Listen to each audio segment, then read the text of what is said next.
noite, pessoal. Fala, Dilson.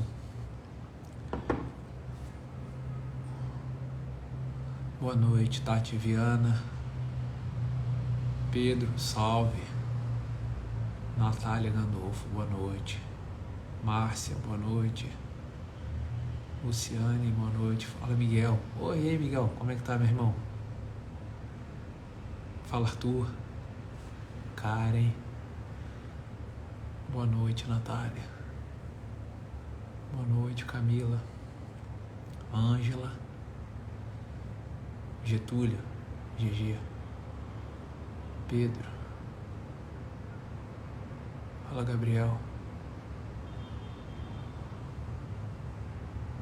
Recife. Se Deus quiser, em breve. Pulei, perdi o time. Estão muito rápido. Fala, Carlos. Maria, meu amor.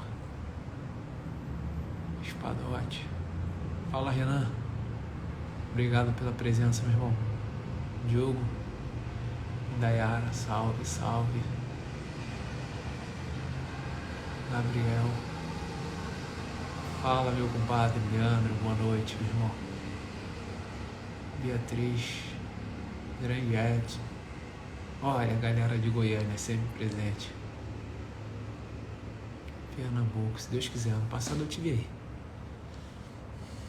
Que bom, meu irmão. Albuquerque. Vila da Penha. Ou Vila da Penha. Vila Velha. Em breve, né? Em breve eu vou estar em Vila Velha. A gaúcha que mora em São Paulo agora. Que legal. Graça, boa noite. Tiago. Tiago lá de Cuiabá. Tiago eu já conheci pessoalmente. Lucas. Ó o pessoal da Flórida aí, ó. BH. Irlanda. Eu já estive aí na Irlanda, meu irmão. Irlanda é uma maravilha. Parei no porto de Cork. Depois fui lá em Dublin. Pô, um puta de um país.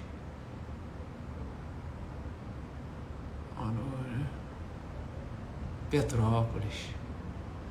Campinas. Vila Velha. Eu não lembro de cabeça não, mas tá lá na minha agenda. Vila Velha tá lá. Isso aqui é a barba de carnaval, meu irmão. Amanhã ela acaba. Aracaju. Aracaju já faz tempo que eu não vou em Aracaju. Acho que eu fui em Aracaju em 2015. Quase 10 anos já. Poço de Caldas. Cascadura e Madureira eu conheço como a palma da minha mão, meu irmão. Fortaleza já fui várias vezes aí. Porra, cara, claro que eu lembro, Thiago. Boa noite. Hoje eu vou falar sobre uma referência na vida para vocês, porque talvez vocês ainda não tenham percebido a hierarquia de algumas coisas que eu falo, né? Brasília, São Carlos.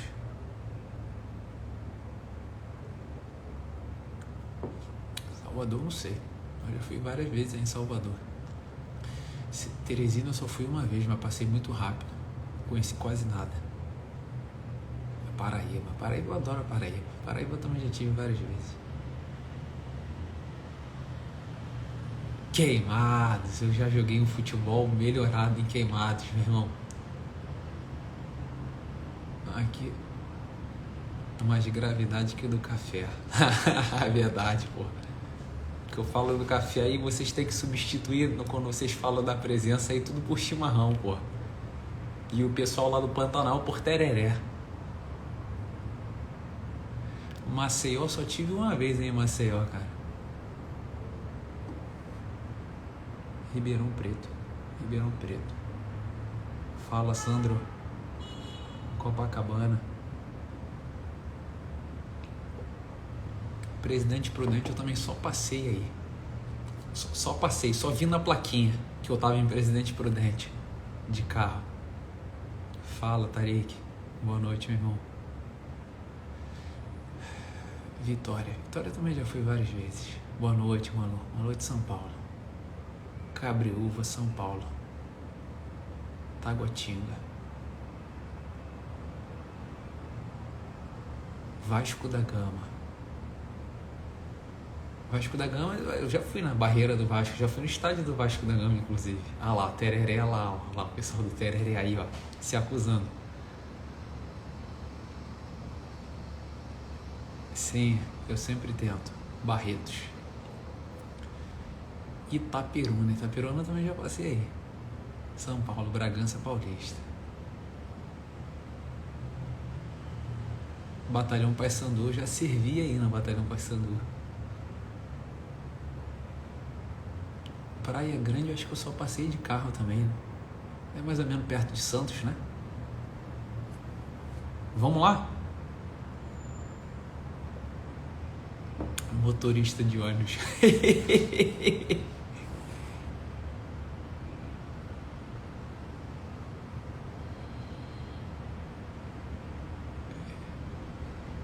Maricá, terra boa também, Maricá.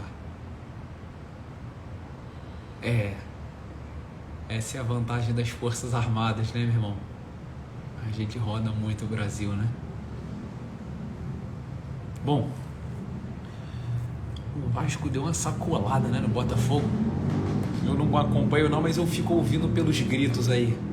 Aí depois eu vi ali na internet, como eu ouvi nego gritando Vasco umas 5, 6 vezes, eu imaginei que tinha feito uma porrada de gols o Vasco. Só falta visitar o Goiás, mas eu conheço o Goiás, pô. Eu já fui várias vezes. Eu ia lá em Goiânia para treinar no túnel de vento do Comando de Operações Especiais do Exército. Eu treinava túnel de vento, salto livre, paraquedista lá em Goiânia. 4-2 aí, viu? Foi sacolada mesmo. Vamos lá. Pessoal, olha só.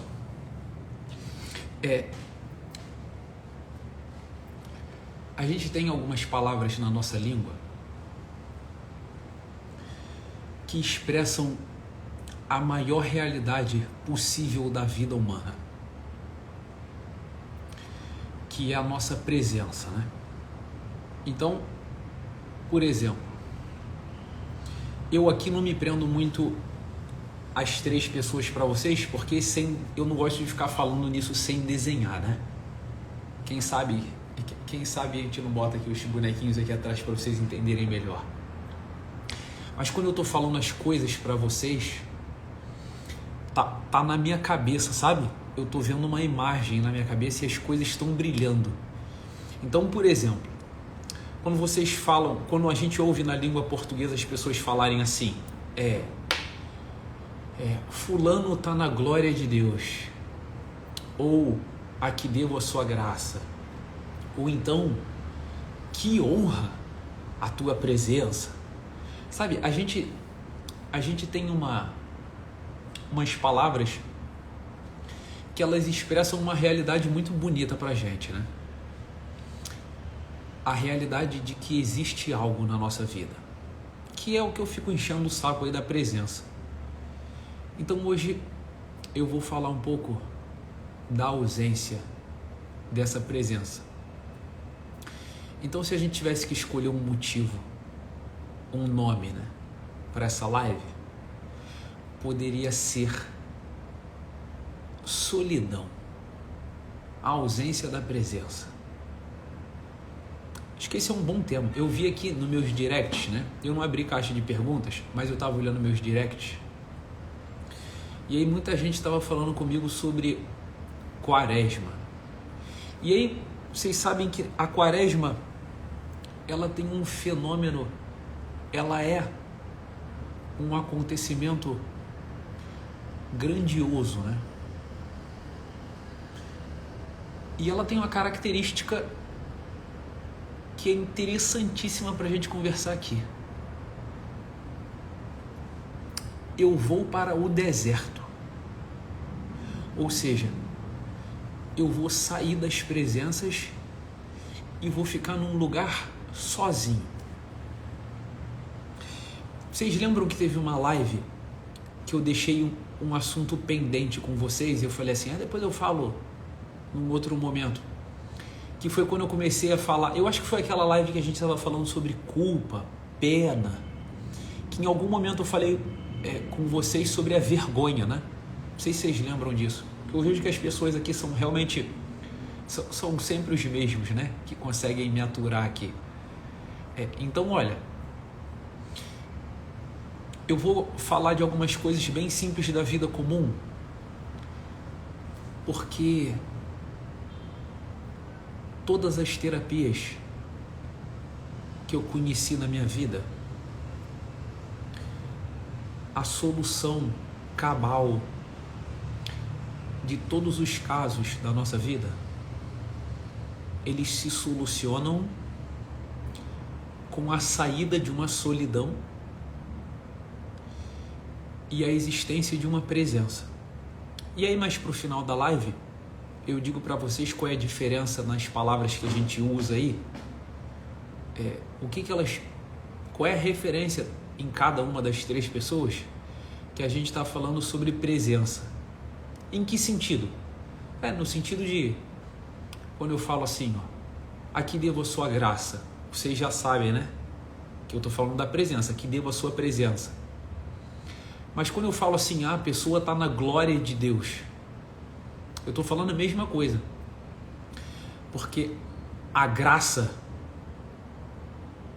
é a glória, só que num outro tempo. Tanto é que a gente sempre se refere à glória no tempo futuro. Então a glória é a graça do roteirista, né? Para quem conhece do que eu estou falando. Mas vamos então a presença e a ausência para vocês verem o que a gente vai fazendo com a nossa vida no dia a dia. Olha só. Tem gente que acha que a coisa mais importante que eu falo aqui é sobre as três pessoas. E não é. A coisa mais importante que eu falo aqui é sobre a presença e os seus efeitos.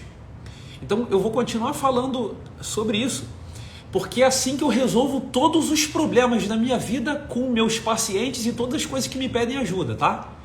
Esse é o primeiro item que eu penso. Ele falou, onde estão as presenças e onde estão as ausências? Onde estão as presenças? Onde estão as ausências? Como é que eu ajusto presenças e como é que eu ajusto ausências? O que está presente que eu tenho que ausentar? E o que está ausente que eu tenho que trazer à presença? Você entende? Toda a ordem das coisas do mundo são assim e seus efeitos. Então você vê, eu quase que eu entrei aqui para falar sobre o sorriso e a alegria. Quase. Mas eu falei assim, cara, mas talvez as pessoas não pesquem toda a dimensão do que eu vou falar aqui de sorriso e alegria, sem antes eu vir aqui falar da solidão que as pessoas estão acostumadas hoje a se colocar, né?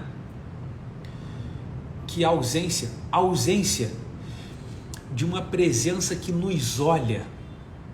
Porque o tamanho disso, você viu, antes de entrar aqui, eu estava estudando algumas outras ciências coletivas. Então, estava estudando um pouco de geopolítica e de relações internacionais, né? Aí eu estava vendo as diversas questões históricas que tem nessas ciências e eu fiquei pensando assim, eu falei, cara, tudo isso aqui dá para se resolver com a presença. Então, questões de dissuasão política, fator coercitivo, presença na fronteira, soberania, presença do povo.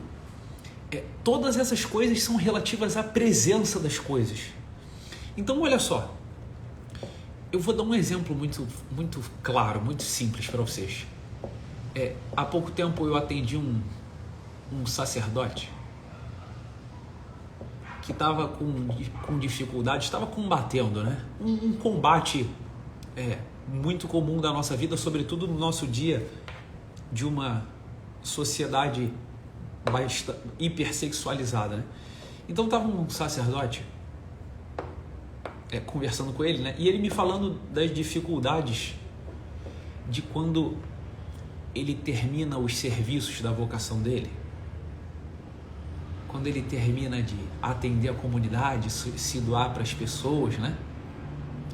E aí ele fala assim, caramba, ao mesmo tempo que eu me sinto muito forte quando eu estou ajudando as pessoas, e domingo, mesmo celebrando um monte de missas, e depois fico confessando as pessoas até tarde, e às vezes eu fico confessando as pessoas até tarde, justamente para não ficar sozinho. Porque quando eu fico sozinho, né?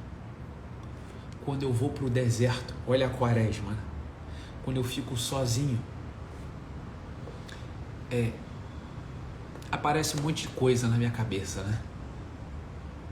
E aí ele falou assim para mim, pô, nesse ponto aí, você que é casado deve ter uma facilidade maior, né? Porque quando você dorme, lá na sua cama do meu lado tem a minha esposa, né? E é óbvio que ele tem razão. Eu durmo ao lado da plenitude do sacramento do matrimônio, né? Que é a presença da minha esposa. E eu sempre falo isso para vocês, né?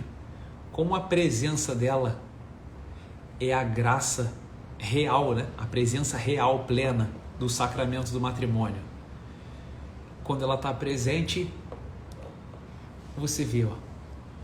Hoje a Maria deu uma saidinha aqui. E aí quando ela mandou a mensagem que estava voltando para casa, quando ela mandou a mensagem que estava voltando para casa, eu estava aqui sentado com as crianças. Na hora que ela mandou a mensagem, eu levantei do chão e comecei a organizar a casa. Aí eu pensei assim, cara, é muito bom ter a presença de uma pessoa que é um olhar diante do qual eu não posso fraquejar, né? Porque quando ela está presente, se eu fraquejar, eu me envergonho. E daqui a pouco eu falo mais da vergonha. Mas vamos aqui na presença e ausência, né? E aí, eu estava conversando com esse sacerdote, né? E eu falei assim, é verdade, cara. Eu tenho uma vantagem extraordinária. Eu durmo ao lado da minha esposa. Então, essa ausência e essa solidão, ela não me assola. Então, vejam, isso que eu estou falando aqui já deveria ser um grande remédio para os jovens que gostam da solidão, né? O cara que está dentro de casa e se tranca no escritório, o cara que se tranca no banheiro. Você vê, aqui em casa a gente tem uns dispositivos interessantíssimos, né? Por exemplo, aqui só o lavabo aqui das visitas que tem chave e a gente aqui em casa não usa, né? Ninguém usa esse lavabo. Só as visitas quando vem.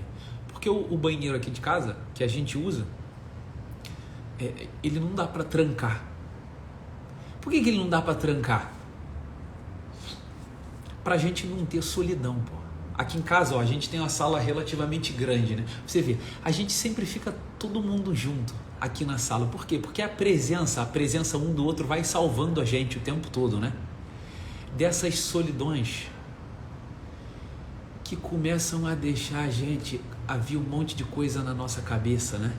Você vê, isso que eu tô falando para vocês é tão grande, tão primordial, tão gigantesco, que isso é a pré-condição em toda a tradição judaico-cristã e da criação e do catolicismo, do cristianismo, das religiões. Eu não vou falar daqui da parte desse acontecimento no Corão, nem no Bhagavad Gita, mas estão lá também. Porque aqui a maioria das pessoas não conhece isso. Mas na nossa tradição, no nosso catolicismo, né? Olha para Eva. Ela vivia lá no Jardim do Éden com Deus e Adão, né? Aí você vê. Por que a serpente aparece? O que Cristo vai fazer no deserto? Ele vai fazer o quê? O que está escrito no Evangelho? Que ele vai para o Evangelho, é levado pelo Espírito para o Evangelho, né? Para ser testado pelo demônio. Então, olha só, quando vocês vão para a solidão, vocês vão para isso, pô. Eva, vocês percebem que a pré-condição da serpente aparecer foi Eva ter saído da presença de Deus e de Adão? Eu falo assim, cara, o que Eva estava andando pelo Jardim do Éden, passeando pelo Jardim do Éden, meu irmão? Sem Deus e sem Adão. Ela estava lá passeando, tomando um ar, você entendeu? Então vocês veem, né? Vou falar aqui de vários casos da solidão e vou falar da minha vida, né? De algumas coisas que acontecem assim na nossa vida no dia a dia. Né? Você vê. Deixa eu terminar esse... É bom eu falar logo esse caso aí do padre, né? Aí o padre falou assim pra mim, pô, mas você tem essa facilidade de noite tá com a tua esposa, né? Eu falei, padre, a minha esposa é o sacramento do matrimônio encarnado, né? Pessoal, na sua plenitude, né? Não é a presença da minha esposa como crítico só na minha memória. Minha memória, eu sou um homem casado. E também não é só na minha imaginação, no futuro. Eu não posso trair minha esposa, senão eu vou estragar minha vida. Estou olhando para o futuro, percebe? Não é só essa presença na mente. É uma presença em sua plenitude. Ela está encarnada, é a presença real da minha esposa, né? E aí, o padre, quando falou isso para mim, quando o pessoal me falou da outra vez que isso aí é bug do Instagram de vocês, quando acontece isso aí, vocês têm que sair da live e voltar, tá? Para quem acontece isso aí.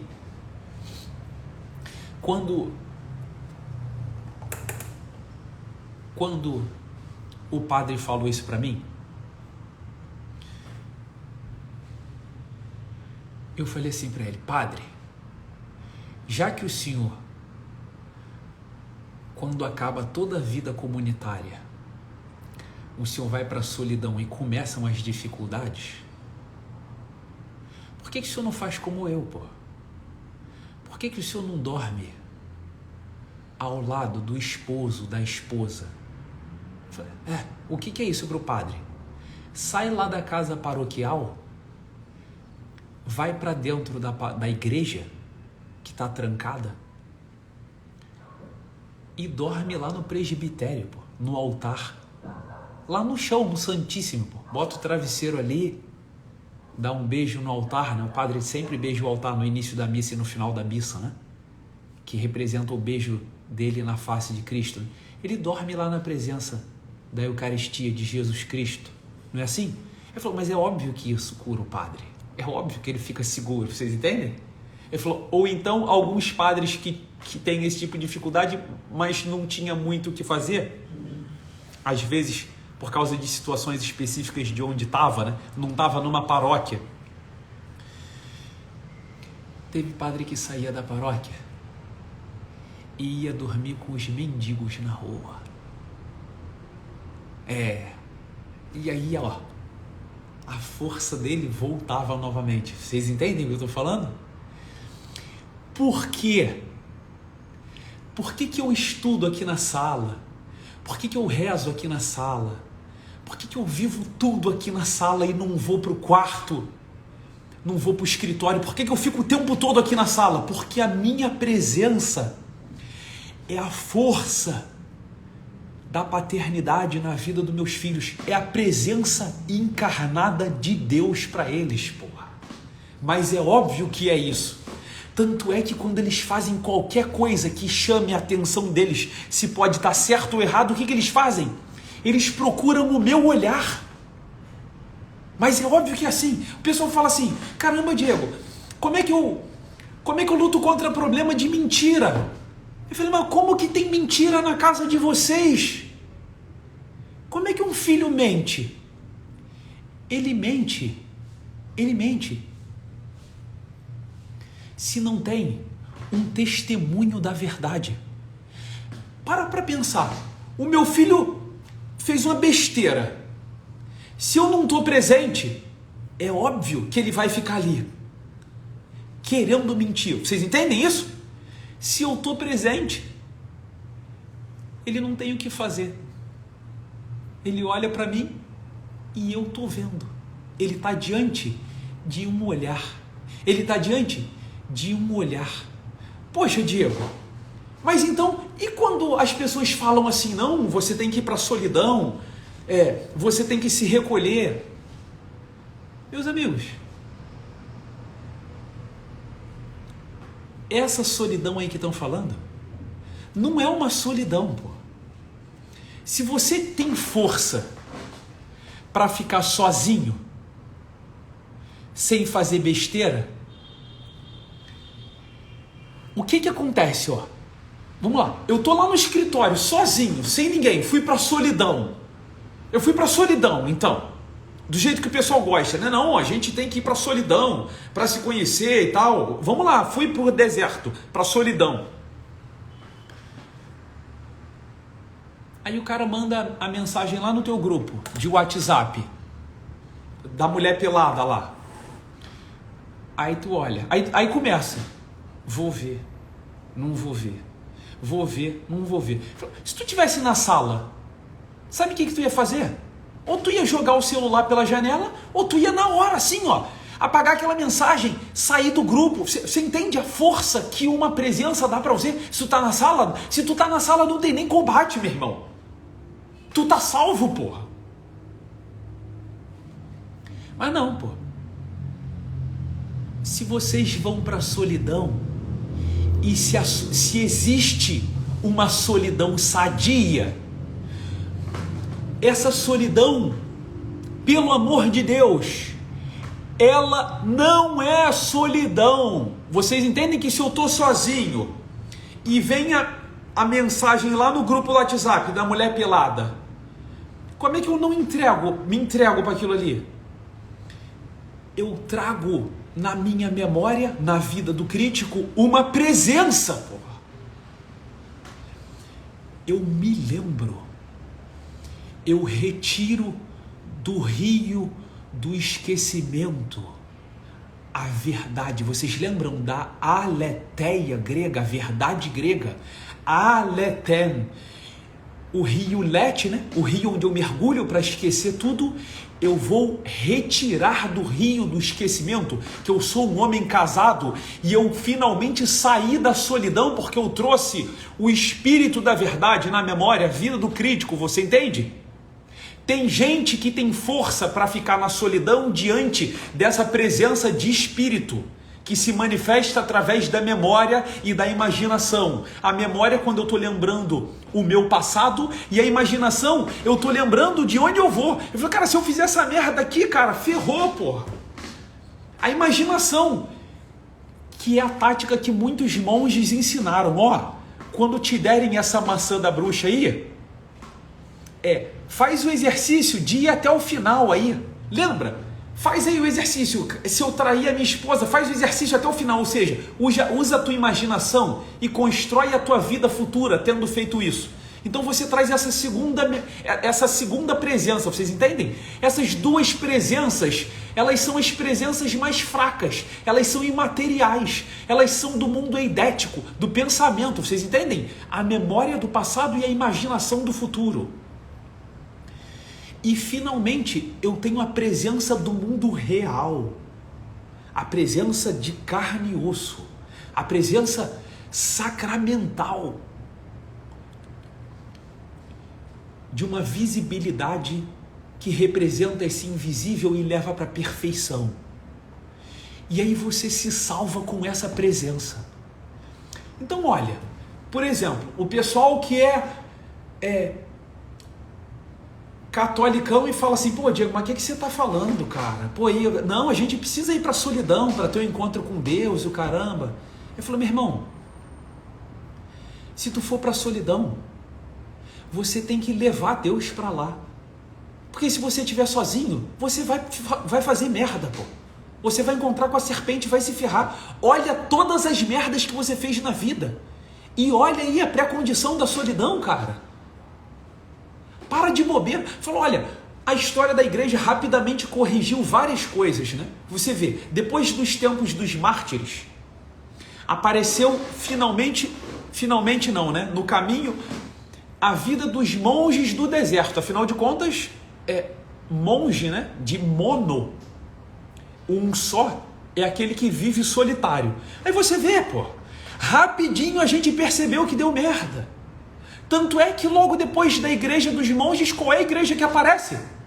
A igreja das comunidades monásticas. Aí fala, pô, a parada é até meio contraditória, pô. É uma comunidade de monge, só que monge é o solitário. Ele falou, olha só, vamos ficar sozinho, só que vamos ficar sozinho um na frente do outro, porque sozinho eu tô fazendo merda, você entende? Eu saio de casa, largo tudo para viver sozinho e viro, porra, um cara viciado em sexualização, em sexualidade desregrada.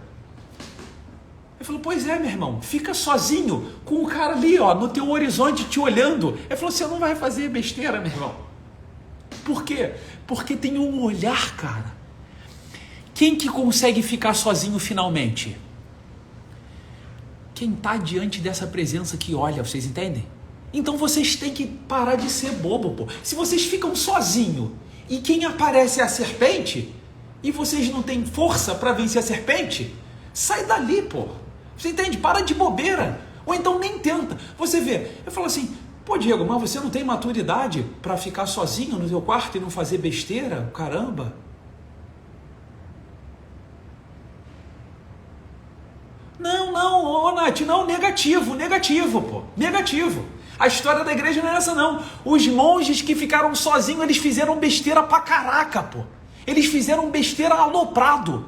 E aí aparece o tal do Santo Antão, e aí escreve um tratado, escrito por Santo Atanásio, doutor da igreja, sobre demonologia.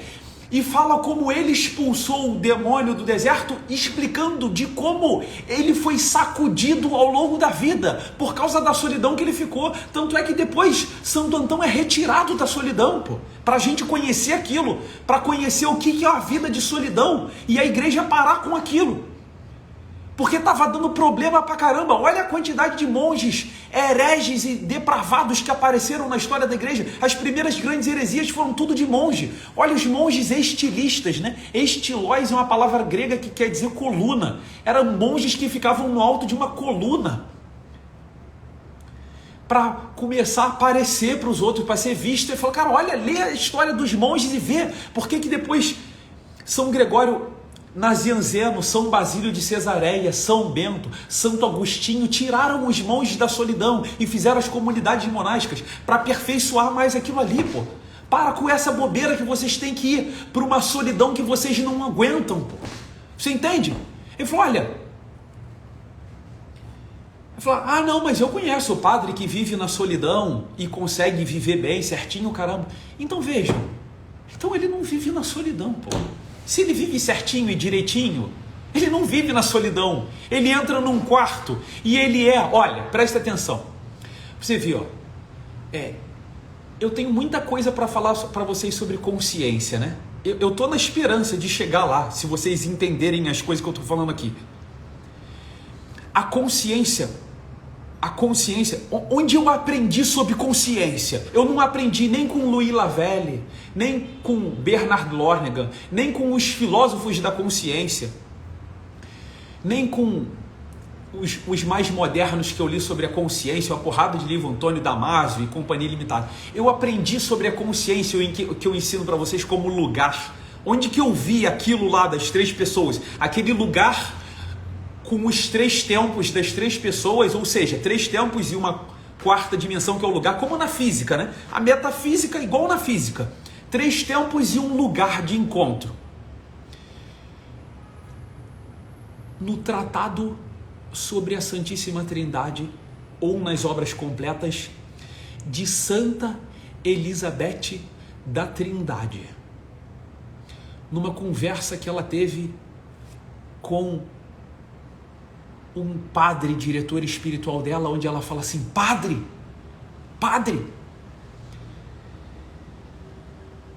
eu sinto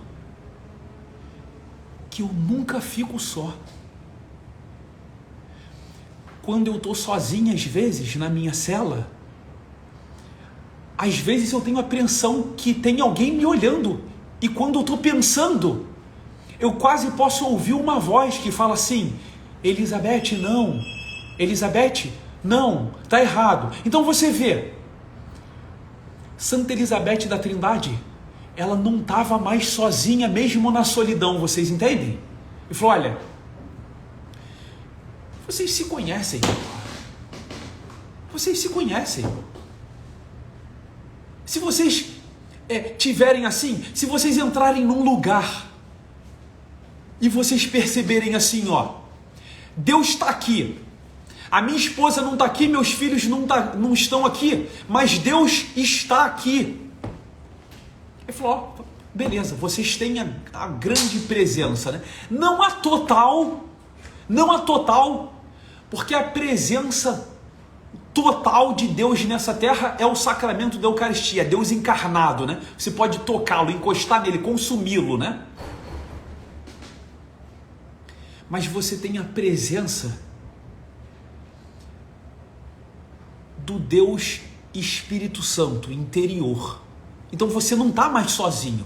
Agora, se você está lá sozinho, meu irmão, e está com dificuldade, você senta. É que olha, se vocês olharem o tratado de Santo Atanásio sobre a vida de Santo Antão, vocês vão ver Santo Antão falando assim, ó: quando eu estava sozinho, eu ficava paradinho, porque quando eu baixava meus ombros, na hora o demônio começava a perceber que eu estava ficando cansado e ele começava a atormentar minha vida. Você não serve para isso, Antão, você não serve para isso, você é um fraco, preguiçoso, deita no chão agora para descansar porque você está cansado. Você entende o que está acontecendo? Então você está sozinho. Meus amigos, um dia eu vou fazer uma live para vocês sobre o nome do homem. Um nome. O que acontece quando um homem recebe um nome? Quando eu recebi o nome de Diego, o meu nome, ele tem a origem Didaqué, né? Meu nome significa Didaqué, doutrina. Essa é a origem do meu nome, Diego. Ele falou: quando um homem recebe um nome, aquele nome é a primeira coisa que a gente sabe da vocação de uma pessoa, né? Então vejam, um dia meus pais me chamaram Diego. Quando eles me chamaram, veja, eles me vocacionaram, eles me chamaram por um nome. O que o demônio sabe sobre mim? Ele sabe assim, ó, caramba, ele recebeu um chamado. Desde já, eu vou começar a lutar contra a vocação desse homem. Como? Pelo primeiro chamado que ele recebeu. A primeira coisa que o demônio luta contra um ser humano é contra o nome dele, pô. Porque é o primeiro chamado dele da presença. Vocês entendem? Então o pessoal fala assim: pô, o nome tem alguma coisa a ver com a nossa vida, com a nossa vocação. Porra, mas é claro que tem. Se você botar o seu nome assim, de pureza, ele fala: é óbvio que o demônio vai fazer de tudo para na sua infância tentar tirar a sua pureza, pô. Porque te chamaram de pureza, pô. Você entende? Te chamaram de pureza. O que ele sabe sobre você? Ele sabe que vai começar a lutar contra a tua vocação desde já, porra. É óbvio que o nome é uma palavra. Vocês acham que Jesus Cristo mudava o nome do apóstolo de sacanagem? Mas vocês acham bonito quando vocês botam esse nome todo sacaneado no filho de vocês, tá ligado? Por metade o nome do meu pai, metade o nome da minha mãe. Isso aí até pode nascer uma parada bonita, porque tem alguma coisa vocacional aí. Porra, mas vocês botam esse nome sacaneado aí de umas invenções aí que vocês fazem aí, pô.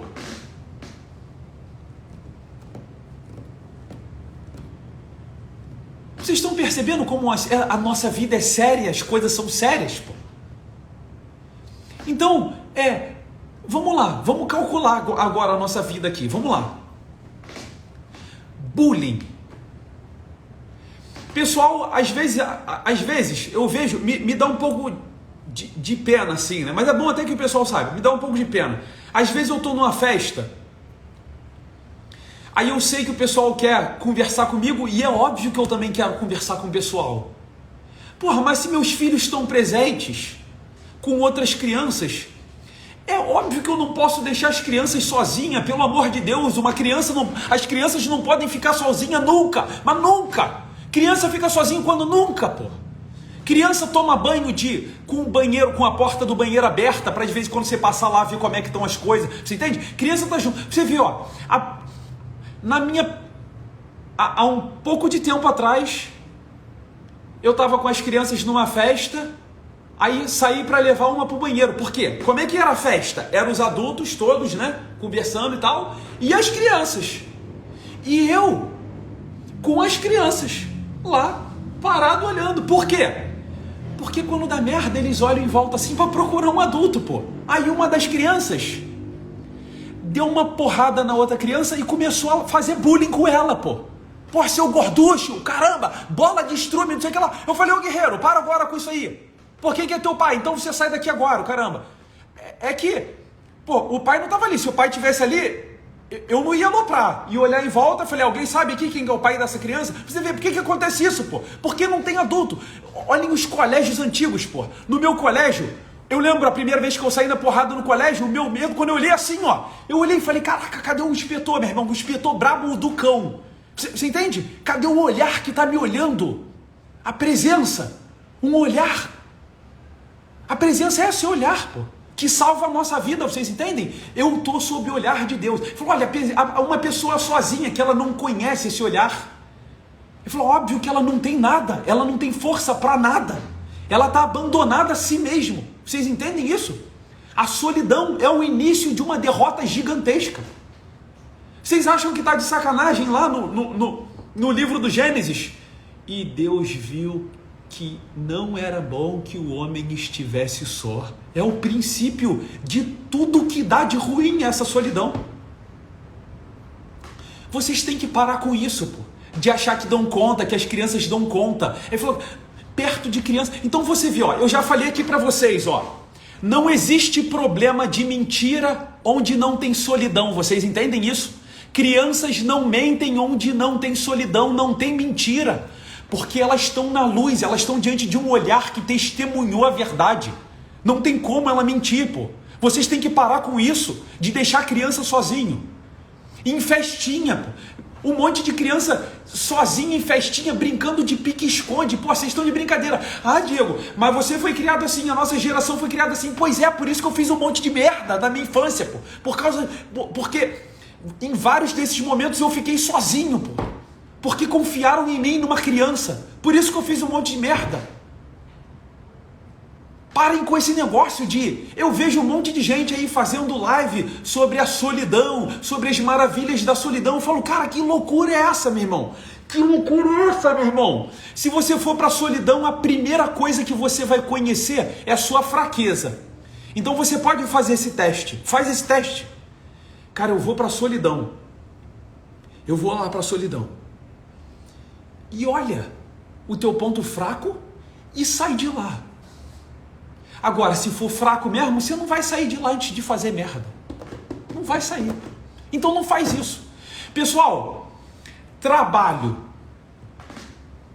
Por que vocês gostam de botar o computador, a tela do computador de vocês, para uma esquininha na porta assim, ó, onde ninguém vai ver a tela do computador, só vocês? Porque vocês vão entrar no WhatsApp Web, porque vocês vão ver o Globo Esporte, porque vocês vão ver a fotinho da menininha mal vestida, porque vocês vão ver um videozinho dos melhores momentos no trabalho. Pega a tela do teu computador e deixa a tela do teu computador virada para todo mundo e você vai ver que não tem mais fraqueza, porra. Vocês sabem que a vida é assim. Então planejem um mundo para que vocês não fiquem passando por essas fraquezas, pô. Como adulto, o pessoal fala um monte de besteira sobre essas paradas, pô. Um monte de besteira. Ah, não, eu fiz o quartinho do meu filho todo bonitinho para ele ter um pouco de privacidade, intimidade. Você está destruindo a vida do seu filho. O seu filho vai aprender a se matar com vídeo no YouTube e ninguém vai saber de nada, porque ele está na solidão, vocês entendem? Filho não fica sozinho nunca, nunca. Aí depois chega um monte de merda pra gente que vai tentar curar a vida dos outros e é fácil de curar, pô. É fácil de curar. A pessoa, você vê como é que as pessoas não sabem? A pessoa vem assim, porque eu acho que meu filho tá vendo coisa errada no computador no quarto. Eu falei, mas por que ele tá no quarto sozinho vendo o computador, pô? Eu tô falando assim com vocês porque isso agonia, aperta meu coração, vocês entendem? Aperta meu coração, porque isso é básico da vida humana. Esse é o básico da vida humana, a presença da vida humana, ela não foi feita para ficar só. Vocês não têm que ficar só, nenhum dos filhos de vocês tem que ficar só. Vocês entendem isso? Vocês vão curar tudo com a presença. Só existe uma terapia nesse mundo. É a presença de um olhar que nos olha e nos cobra a vida, a virtude, a alegria, vocês entendem? Que é assim que a gente se salva. Saiam da solidão, pô. Saiam da solidão. É assim que se vive uma grande quaresma. Como é que se vive uma grande quaresma? Não vou ficar recatado, recolhido. Você vai perder. Você vai perder. Você vai perder, pô. Se você ficar recatado, recolhido. Veja qual é a sua fraqueza. E pode olhar agora aí se a sua fraqueza não acontece numa pré-condição de solidão. Vocês se colocam na solidão, você é homem, aí você quer conversar com uma mulher sozinha, você é mulher, aí você acha que não tem problema nenhum conversar com um homem sozinho, vocês estão se colocando numa condição escrota de luta e vocês vão perder, então não entrem nessa luta, não entrem nessa guerra, essa guerra não é para vocês, pô, a presença é a graça, a presença é a graça, existe uma presença de cada uma das pessoas, a graça, a glória e a honra. O que é honra? O que é honra? A honra é uma presença. Isso é nítido no mundo militar. Quando aparece uma grande presença, a gente honra a presença. Quando aparece alguém importante, você não fala assim, nossa, que honra! Que honra o quê? A presença. O que é honrar pai e mãe? Vocês lembram quando no Evangelho uma mulher olhou Cristo, olhou para Cristo e falou assim dele, viu um homem na frente dela e falou assim, feliz do ventre que te gerou e do peito que te amamentou. Vocês lembram quando uma mulher olhou para Cristo e falou isso? Naquele momento ele honrou o pai e a mãe dele, porque a presença dele trouxe à memória a grandiosidade de um passado. Você entende? A honra é a presença renovada do crítico que traz à tona o passado. É você olhar para uma pessoa e falar assim, cara, os pais desse cara, meu irmão, devem ter um... Aí a gente diz a palavra errada, como eu falei, né? Um orgulho. Eu falo, é óbvio que isso não é orgulho, porra. Isso não é orgulho. Não existe bom orgulho e mau orgulho. O nome disso não é orgulho. O nome disso é honra. A tua presença, a presença... Você vê, né? Quando a gente faz uma boa coisa na nossa vida, você faz assim, ó, uma boa obra, né? Você estufa o peito e faz assim, ó. Você enche o peito de ar, né? Você se insufla. Isso é igual num cerimonial militar de uma grande autoridade, né? Você estufa o peito, você enche o peito de ar, de uma verdade, de um espírito, né? De uma presença, a presença do crítico, a honra. Você traz à tona a memória, caramba, aquele cara deve vir de uma grande família. Então você vê a sua presença que domina, a sua presença que é grandiosa, ela traz à tona junto contigo uma tradição, você entende? Você honra o seu pai e a sua mãe se o seu peito está estufado e você está cheio da verdade, de uma posição conquistada, você entende? E em sentido contrário, como eu disse, ou em sentido complementar, como eu disse lá no começo, né? O que é a glória? A glória é a honra que há de vir, né? A glória do mundo que há de vir. Quando a gente fala assim, ó, honrar e glorificar a Deus, a gente está falando para dar para Ele o passado e o futuro. E a do presente é a graça. Então, quando eu só tenho essas palavras diferentes para a presença por causa dessa diferença temporal, vocês entendem? Da honra, da glória e da graça. quando a gente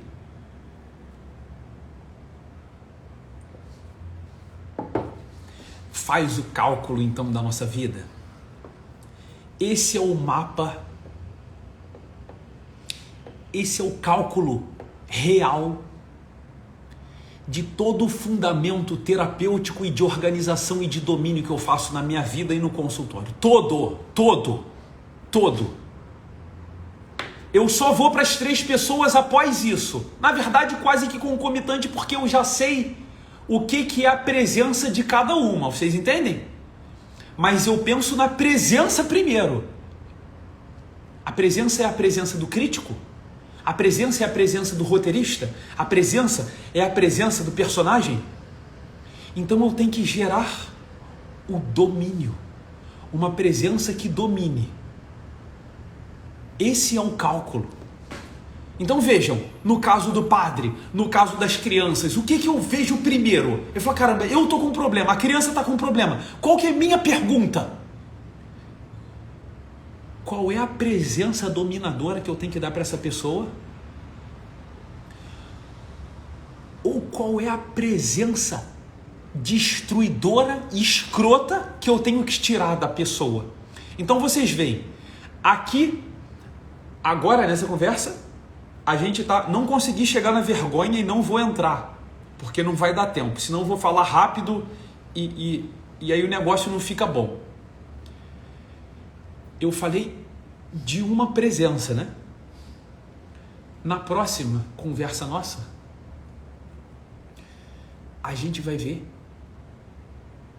a merda que dá o excesso de presenças.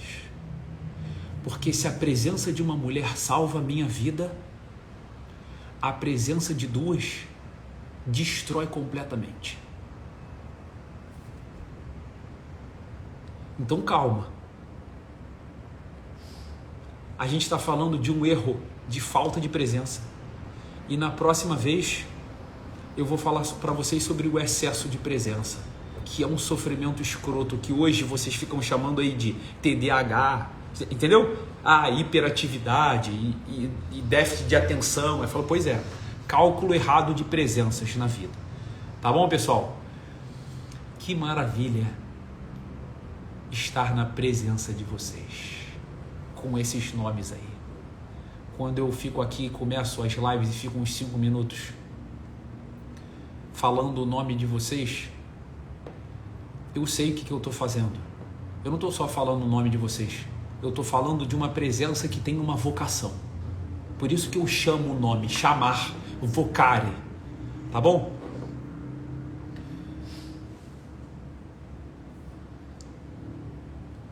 Um abraço, pessoal.